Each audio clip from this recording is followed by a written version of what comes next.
बता दूं कि 2017 में एक ट्रेलर आया मूवी का मूवी का नाम था ग्रे स्टेट। अब इसमें क्या नया है?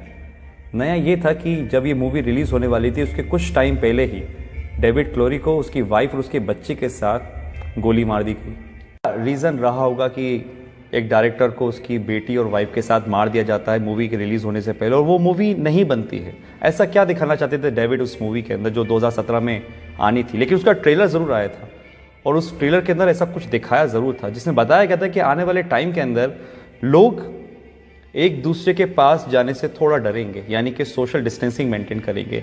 लोगों को एक घर में कैद कर दिया जाएगा, यानी कि लॉकडाउन होगा। ट्रांसपोर्ट सारी चीज़ें बंद कर दी जाएंगी और कैश बिल्कुल नहीं होगा। उनके बॉडी में एक चिप इंसर्ट की जाएगी, जो जितने भी ट्रांजेक्शन्स होंगे वो सब उस चिप से होंगे। ये तो सिर्फ एक ट्रेलर था जिसमें बताया गया था। बताना तो कुछ और चाहते थे, लेकिन उससे पहले ये मूवी और वो दोनों ही ख़त्म हो गए। 2017 में ही बिल गेट्स ने बोला था कि एक महामारी आने वाली है जिसके लिए हमें तैयार रहना चाहिए। और ठीक 18 अक्टूबर 2019 को बिल गेट्स ने एक मीटिंग में बोला कि अब जो वॉर होगी कंट्रीज़ के बीच में वो मशीन से नहीं होगी, वायरस से होगी। और अभी आप जानते ही बिल गेट्स को लेके क्या कंट्रोवर्सी चल रही है। आपको लग रहा होगा कि दो वीडियो का आपस में क्या कनेक्शन है। कुछ लोग समझ रहे होंगे, कुछ लोगों को समझ में नहीं आ रहा होगा। तो यहाँ पर एक यू टर्न आता है और मैं आपको ले जाता हूँ 1980 में। 1980 के अंदर एक ऑर्गेनाइजेशन बनी जिसका मेन मकसद था इस पूरी दुनिया में एक पावर होना, यानी कि पूरी दुनिया को एक पावर चलाना। और उस पावर को उन्होंने नाम दिया था न्यू वर्ल्ड ऑर्डर। ऑर्गेनाइजेशन में ज़्यादा लोग नहीं थे, कोई सीक्रेट 100-150 लोग होंगे। और एक बहुत डरावने वाली बात इस ऑर्गेनाइजेशन की ये थी कि वो इस दुनिया की टोटल आबादी को 50 करोड़ में लाना चाह रहे थे, 50 करोड़ में। उनके टारगेट में थे वो देश जिसमें सबसे ज़्यादा पॉपुलेशन है, जिसमें हमारा इंडिया भी होता है। सबके लिए उन्होंने एक प्लान बनाया जिसका नाम था MMP, mind control, money control, population control. Control यानी कि आदमी खुद से कुछ ना सोचे, जो वो चाहें वो आप सोचो, माइंड कंट्रोल। और ये किसके थ्रू होता? मास मीडिया के थ्रू। जो मीडिया में दिखाया जाएगा वो आदमी सोचेगा। और एक कल्चर ऑफ फेयर, यानी कि एक डर का माहौल बनाना, क्योंकि डर एक ऐसी चीज़ है जो अगर दिमाग में बिठा दी जाए किसी की तो इतनी आसानी से निकलती नहीं है। और वो ऐसा हुआ है। आज बहुत से लोगों का माइंड कंट्रोल करती है मीडिया, जो वो बोलती है वो आप मानते हो। और कल्चर ऑफ फेयर, डर का माहौल, ये तो आपने देख ही रहा है जो आजकल चल रहा है। कंट्रोल यानी कि आदमी जितना हो सकता है लेस कैश, कैशलेस, या जितना हो सकता है टोटली डिजिटल। और वो आपके सामने ही है। आज हमारी डिजिटल करेंसी किस तरीके से बढ़ रही है आपको पता ही है। पॉपुलेशन कंट्रोल, और वो कैसे होगी? जिस देश की आबादी बहुत ज़्यादा, जहाँ पे बहुत सारे लोग हैं, क्योंकि एक देश की ताकत उसके लोग ही होते हैं, वहाँ की पॉपुलेशन नहीं होती है।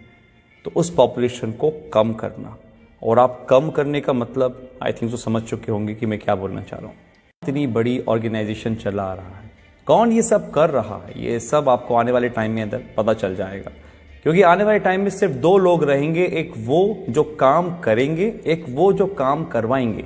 अगर मैं इसको स्ट्रेट फॉरवर्ड बोलूँ तो राजा और गुलाम। एक वो लोग जो इस दुनिया पे राज करेंगे और एक वो लोग जो उन राज करने वालों की गुलामी करेंगे। ऑर्गेनाइजेशन का एक एजेंडा था, एजेंडा 21, यानी कि 2021 तक इस काम को पूरा करना। और 2020 जब से स्टार्ट हुआ है, आपको पता है सब क्या हो रहा है। लाखों लोग हैं जो समझ पा रहे हैं इस बातों को, लेकिन करोड़ लोग हैं जो इस बातों को नहीं समझ पा रहे। एजेंडा 21, 2021 तक इन काम को पूरा करना। और अगर सीरियसली इस बातों में कुछ भी सच्चाई है तो हम बहुत बड़े खतरे में गाइस। ये वायरस आया जो कि हमारा है नहीं, किसी और देश से आया है। हम आपस में ही लड़ रहे हैं, कोई धर्म के नाम पे तो किसी काम के नाम पे। और जो इस एजेंडा का सबसे बड़ा फंडा था कि लोगों को आपस में लड़वा दो, आज हमारे घर में हम छोटी छोटी सी बातों पर विवाद कर लेते हैं। आज अगर हम घर से बाहर निकलते हैं तो हमारे घर वाले इस चीज़ के लिए प्रोटेस्ट करते हैं कि भैया घर से बाहर नहीं निकलो, बाहर जाओगे तो मर जाओगे। ये दिमाग में हमारे किसने भरा? कौन कंट्रोल कर रहा है हमारे दिमाग को? आप खुद समझदार हैं। बहुत से लोग बोलेंगे कि यार ये तो कुछ कहानी जैसी लग रही है। तो कहानी सही, क्योंकि जो अभी मौजूदा हालात हैं कोरोना से लेकर, ये भी कोई फिल्म की स्टोरी से कम नहीं है, जो बढ़िया से स्क्रिप्ट करी गई है और बहुत अच्छी तरीके से प्ले हो रही है। मैं आता हूँ अपनी पुरानी वाली बात पर कि जो सुबह मेरे साथ इंसिडेंट हुआ कि एक मध्य वर्ग का आदमी जो लोअर मिडिल क्लास है, जो शायद कुछ भी काम करके काम चला रहा था, वो मांगने को नहीं तैयार है। वो 3 दिन पुरानी रोटी खा लेकर चुप कर उठाकर, लेकिन वो मुझसे पैसे लेने को तैयार नहीं था। मैंने फोर्सफुली उसको पैसे लिए थे। ये हालात है। तो एक मैसेज तो ये है कि अगर आपके आसपास कोई देखे जो हो सकता है मजबूर हो लेकिन शर्म के मारे नहीं मांग पा रहा हो, तो उसकी आप ज़रूर मदद करिएगा। इतना तो हम लोग अंदाज़ा लगा लेते हैं कि कौन परेशान है कौन नहीं। दूसरी बात, अगर ये बात सही है कि जो 1980 में एक एजेंडा चला, एजेंडा 21, डर का बिजनेस, अगर ये सही है तो गाइस आप लोग समझिए, संदीप महेश्वरी, मिस्टर रॉय चौधरी, ऐसे बहुत से लोग हैं, बड़े बड़े डॉक्टर्स हैं जो आपको समझाने की कोशिश कर रहे हैं कि इसका मॉर्टेलिटी रेट बहुत कम है, 0.01%। 1000 में से एक इंसान मर रहा है, तो फिर किस बात का इतना हाहाकार मचा हुआ है? जस्ट बिकॉज ऑफ, क्योंकि हम जो न्यूज़ देखते हैं वो मीडिया से आ रही है।